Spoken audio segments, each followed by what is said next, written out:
तो दोस्तों, Bharat Australia series से पहले महान बल्लेबाज सचिन तेंदुलकर के इस पोस्ट से मची है खलबली। अंपायर स्टीव बकनर हुए हैं ट्रोल। तो दोस्तों, आपको बता दें कि महान बल्लेबाज सचिन तेंदुलकर के एक सोशल मीडिया पोस्ट ने सोशल मीडिया पर हलचल यानी कि तहलका मचा दिया है।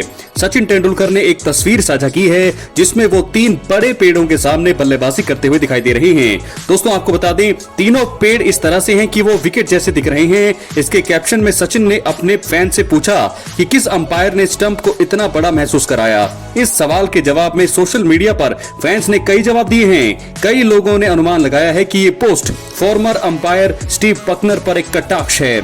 आपको दोस्तों बता दें कि स्टीव बकनर का 1990 और 2000 के दशक में सचिन तेंदुलकर के साथ अच्छे संबंध नहीं थे। दोस्तों, फैंस का मानना है कि सचिन तेंदुलकर का पोस्ट बकनर द्वारा किए गए विवादास्पद यानी कि कंट्रोवर्सी फैसलों के लिए एक स्पष्ट संकेत है। आपको बता दें और याद दिला दें कि 2008 में भारत के ऑस्ट्रेलिया दौरे पर भी स्टीव बकनर के कुछ फैसलों की खूब ज्यादा आलोचना हुई थी। ऐसे में ऑस्ट्रेलिया के मौजूदा दौरे से पहले सचिन तेंदुलकर के पोस्ट ने सोशल मीडिया पर खलबली मचा दी है। जी हाँ दोस्तों, वीडियो के अंत तक बने रहें और अगर आप चैनल पर नए हैं दोस्तों, चैनल को सब्सक्राइब करने के बाद ऑल पर क्लिक करें। तो चलिए दोस्तों, वीडियो में आगे बढ़ते हैं, बात करते हैं उनकी ये पोस्ट जो है सचिन तेंदुलकर की पोस्ट जल्दी ही वायरल हो गई। फैंस इस पर जमकर कमेंट कर रहे हैं। फॉर्मर भारतीय क्रिकेटर इरफान पठान ने भी पोस्ट पर कमेंट किया है और लिखा है कि स्टीव बकनर डीआरएस के युग में मैदान से मीलों दूर भाग गए होंगे। सचिन तेंदुलकर और अंपायर स्टीव बकनर के बीच संबंध 2 विवादास्पद घटनाओं से चिन्हित हैं, यानी कि 2 कंट्रोवर्सी फैसले हैं जो अब तक फैंस को याद हैं और हमेशा याद रहेंगे।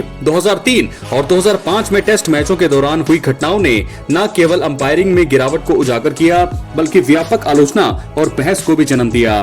तो फिलहाल सचिन तेंदुलकर का पोस्ट मैं आपको बता दूं, उन्होंने जो है अपने सोशल मीडिया अकाउंट पर लिखा है इंग्लिश में, can you guess which umpire made the stumps feel this big, यानी कि उनके हिसाब से कौन सा अंपायर ऐसा था जिसने स्टंप्स को और भी बड़ा बना दिया था। क्योंकि दोस्तों, एक फैसला ऐसा आता है जब वो उन्हें एलबीडब्ल्यू आउट दिया था स्टीव बकनर ने और बॉल काफी ज्यादा ऊंची थी और ऐसे में वो अगर डीआरएस होता तो वहां पर नॉट आउट होते सचिन तेंदुलकर, लेकिन बड़ी ही ज्यादा घटनाएं यहाँ पर स्टीव बकनर ने की है सचिन के साथ। इनमें से पहली घटना 2003 में ब्रिस्बेन के गाबा में भारत और ऑस्ट्रेलिया के बीच एक टेस्ट मैच के दौरान हुई थी। सचिन तेंदुलकर को जेसन गिलस्पी की गेंद पर लेग बिफोर विकेट यानी कि जैसे मैंने बताया एलबीडब्ल्यू आउट दिया गया। हालांकि टीवी रिप्ले में स्पष्ट रूप से दिखाया गया था कि गेंद स्टंप्स के ऊपर से निकल जाती। साफ दिखा कि गेंद ऊंची थी और स्टीव बकनर के सचिन को आउट करार देने ने विवाद को जन्म दिया था। कंट्रोवर्सी वहां से जन्म हुई और वहां से लगातार अंपायर के फैसलों की कड़ी आलोचनाएं स्टीव बकनर के खासकर होती रही। दोस्तों, आपको बता दें, सचिन तब एक जरूरी पारी खेल रहे थे और इस फैसले ने भारत को मुश्किल में डाल दिया था। इसकी फैंस और फॉर्मर क्रिकेटर्स ने खूब ज्यादा आलोचना की थी और वो जो है घटना साल तक अभी तक वो लोगों को याद है और लोगों के जहन में भी है। दूसरी घटना 2 साल बाद 2005 में कैलकाटा में हुई थी। ईडन गार्डन्स में भारत और पाकिस्तान के बीच टेस्ट मैच के दौरान हुई। यहाँ अब्दुल रजाक की गेंद पर सचिन तेंदुलकर को कैच आउट दिया गया। तब गेंद और सचिन तेंदुलकर के बल्ले के बीच कोई संपर्क नहीं हुआ था। पिच करने के बाद गेंद सचिन से दूर चली गई थी और रिप्ले ने पुष्टि की कि कोई किनारा नहीं लगा था। तब स्टीव बकनर ही थे और फिर उन्होंने स्टीव बकनर को लेकर फैंस के मन में काफी आक्रोश था, काफी गुस्सा था। इसके अलावा 2007-8 में भारत के ऑस्ट्रेलिया दौरे पर भी मुझे ऐसा लगा स्टीव बकनर काफी विवादों में रहे थे।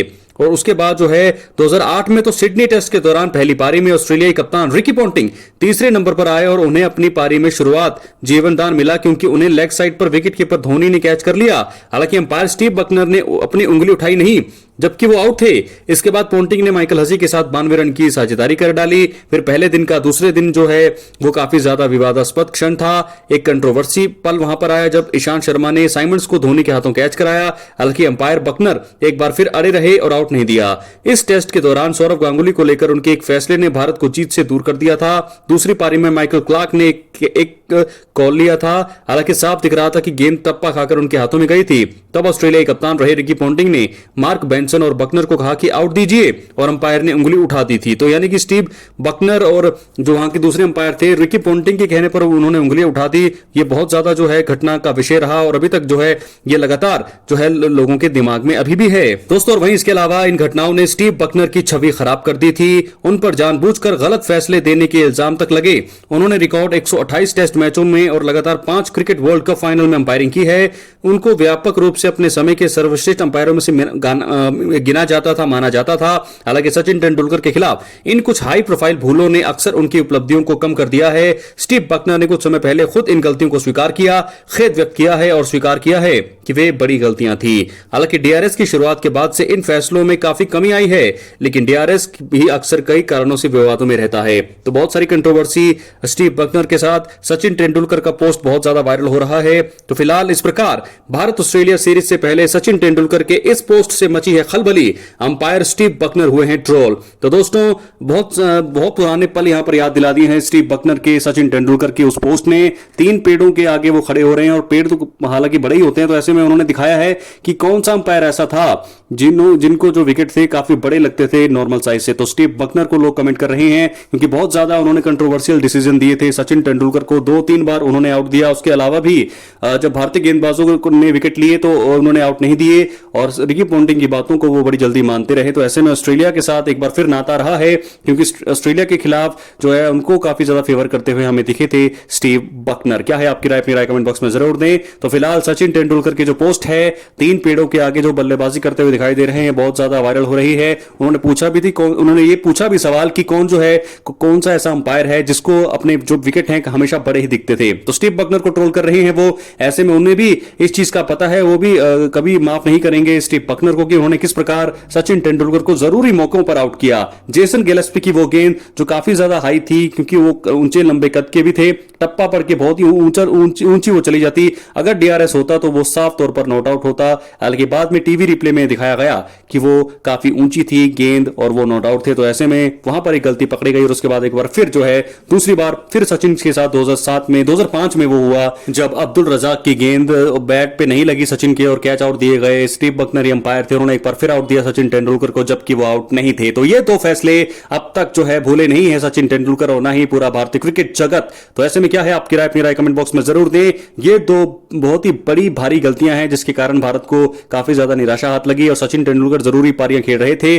तो ये कुछ यादें जो है सचिन ने दी है, बहुत सारी यादें। क्या है आपकी राय? अपनी राय कमेंट बॉक्स में जरूर दें। तो फिलहाल बढ़ेंगे दोस्तों आगे। आपको बता दें भारत ऑस्ट्रेलिया सीरीज 22 नवंबर से शुरू होगी। पहला टेस्ट मुकाबला पर्थ में होगा, लेकिन समस्याएं भारत के साथ हैं। भारत के साथ समस्या यह है कि शुभमन गिल चोटिल हो गए हैं और वो 15 दिन तक अभी तक नहीं खेलेंगे। उंगली में उनके चोट आई है तो वो पहले टेस्ट से बाहर हो गए हैं। केएल राहुल की चोट पर अभी भी सस्पेंस है। रोहित शर्मा का भी सस्पेंस है कि वो खेलेंगे नहीं खेलेंगे। तो ऐसे में भारतीय टीम को बहुत ही ज्यादा मुश्किलात का सामना करना पड़ सकता है। मुझे लगता है अभिमन्यु ईश्वरन को मौका मिल सकता है डेब्यू करने का। तो यशस्वी जायसवाल के साथ अभिमन्यु ईश्वरन शायद बल्लेबाजी करते हुए दिखाई दे सकते हैं क्योंकि गिल नहीं है और ना ही रोहित शर्मा होंगे। तो 2 अगर ये नहीं होंगे तो ये 2 खिलाड़ी मुझे नजर आते हैं जो पारी की शुरुआत करेंगे। नंबर 3 पर कौन आएगा देखने वाली बात होगी। विराट कोहली नंबर 4 पर आते हैं, तो नंबर 3 पर गिल आते थे, गिल नहीं है तो कौन आएगा देखने वाली बात होगी। क्या है आपकी राय? अपनी राय कमेंट बॉक्स में जरूर दें और अगर आप चैनल पर नए हैं चैनल को सब्सक्राइब करने के बाद ऑल पर क्लिक करें। मिलते हैं दोस्तों अगली वीडियो में। बहुत बहुत धन्यवाद।